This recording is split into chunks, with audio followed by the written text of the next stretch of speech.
Hey, good morning all of you. Today I am going to explain how to run Selectra. So basically uh, कुछ चीज़ें हैं जो share करके काफ़ी अच्छा लगेगा मुझे। जैसे कि आज मैं आपको बता रहा हूँ कि सेलेक्ट्रा को कैसे चलाया। तो एकदम बिगिनर लेवल से मैं उसको एक्सट्रीम लेवल तक लेके जाऊँगा। जैसे सेलेक्ट्रा हमारी एक बायोकेमिस्ट्री की मशीन है जिसमें हम बायोकेमिस्ट्री के सारे सिंपल टेस्ट लगाते हैं, जैसे कि LFT यानी कि लीवर फंक्शन टेस्ट, KFT यानी कि किडनी फंक्शन टेस्ट, और जैसे कि लिपिड प्रोफाइल हो गया, ग्लूकोज हो गया, यूरिक एसिड हो गया, कैल्शियम फास्फोरस हो गया एंड एवरीथिंग, मतलब जो भी बायोकेमिस्ट्री से रिलेटेड है जो भी जाँचें हैं सारी जाँचें होंगी। तो आइए चलते हैं मशीन पे सीखने।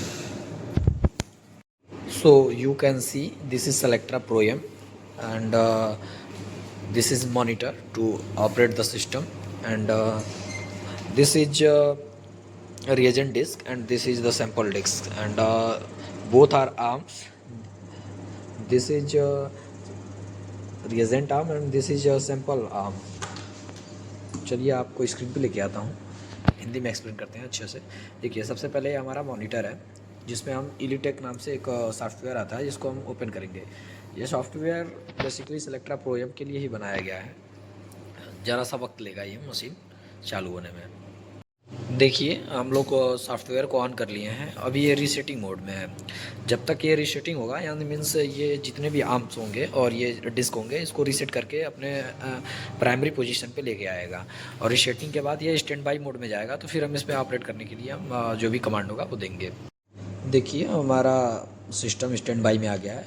तो स्टैंड बाई में आने के बाद हम डेली मेंटेनेंस में सबसे पहले क्या चेक करते हैं, सबसे पहले हम चेक करेंगे ये जो बॉक्स है इसको ओपन करेंगे, और बॉक्स ओपन करने के बाद पहले हम डिस्टिल वाटर को चेक करेंगे और फिर उसके बाद वेस्ट चेक करेंगे। अगर डिस्टिल वाटर ख़त्म है तो वापस इसको डाल देंगे, भर देंगे, और वेस्ट अगर भर चुका है तो इसको खाली कर देंगे।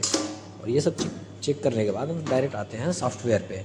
सॉफ्टवेयर जब स्टैंड बाई में हो तो हम सबसे पहला डेली मेंटेनेंस पे क्या करेंगे, सबसे पहले F5 यानी स्पेशल फंक्शन को ऑन करेंगे। F5 क्लिक करने के बाद हमारा जो F1 रोटर सिस्टम है इसको क्लिक करेंगे। उसके बाद हम सबसे पहला काम रोटर और नीडल रेंज को क्लिक करेंगे। फिर उसके बाद से हम F2 करेंगे, पहले वास फिल रोटर करेंगे। फिर उसके बाद से जब स्टैंड बाई पोजीशन में जब फिर आ जाए मशीन तो हम नीडल रेंज करेंगे। फिर स्टैंड बाई आ जाए पोजीशन तो फिर हम ब्लैंक रोटर को क्लिक करेंगे। फिर उसके बाद से F2 से हम ब्लैंक रोटर इसको ब्लैंक को चलाएंगे। ये कम से कम 10 मिनट का प्रोसेस होगा, जिसके बाद कुछ ऐसा ग्राफ आ जाएगा। फिर ग्राफ को चेक करेंगे, एवरेज 20 से लेके 40 तक, इसी के बीच में ये सारे जितने भी स्टैंड दिख रहे हैं आपको, ये सारे इसी के बीच रहने चाहिए। ये हमारा ब्लैंक पास होने के बाद फिर हम क्या करेंगे, सबसे पहले F10 दबाएंगे। F10 दबाने के बाद हम F7 में आएंगे, और F7 में आने के बाद जो भी कल का जितना भी डाटा रहेगा हम पहले हम F3 क्लिक करके फिर उसके बाद से अर्काइव कर लेंगे रिजल्ट को, जो भी होगा। अर्काइव करने के बाद सीधे हम F9 क्लिक करेंगे। F9 क्लिक करने के बाद F4 पे कन्फर्म अनलोड, यानी कि जितने भी हमारे सैंपल लगे हुए होंगे उनको कन्फर्म अनलोड करके सबको हटा लेंगे। फिर उसके बाद से हम F8 क्लिक करके हम आ जाएंगे सैंपल मोड में।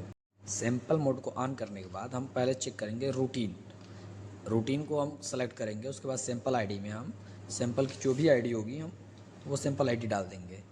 फिर सैंपल आईडी डालने के बाद हम सबसे पहला काम पेशेंट का नाम जो भी होगा उसको मैनुअली या मतलब कैसे भी हम फिलअप कर सकते हैं, और एज वगैरह जो भी फिलअप करने के बाद जो भी हमको टेस्ट करना है, जैसे LFT टेस्ट करना है तो LFT क्लिक करेंगे तो SGOT, SGPT, alkaline phosphate, total bilirubin, direct bilirubin, total protein और एल्बुमिन, ये सारा चीज़ सेलेक्ट हो गया।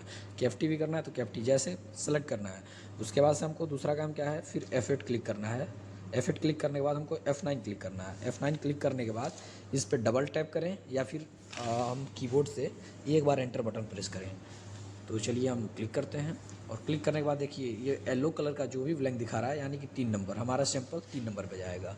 उसके बाद हम क्या करेंगे, इसके कवर को हटाएंगे और सैंपल हम जो लिए रहेंगे सैंपल को उसको 3 नंबर पोजीशन पे रख देंगे। रखने के बाद क्या करेंगे, हम इसके जो भी कवर को होगा कवर कर देंगे। इसको कवर करने के बाद सीधे आ जाएंगे स्क्रीन पे। देखिए F3 कर रहा है स्टार्ट मेजरमेंट, इसको F3 को क्लिक करेंगे हम तो देखिए ये ब्लैक हो गया, यानी कि हमारा सैंपल लगना स्टार्ट हो चुका है। मशीन भी देखिए एक्टिव मोड में आ गई है। और इधर आप देखिए तो कैसे प्रोब स्टार्ट हो गया मेजरिंग करना।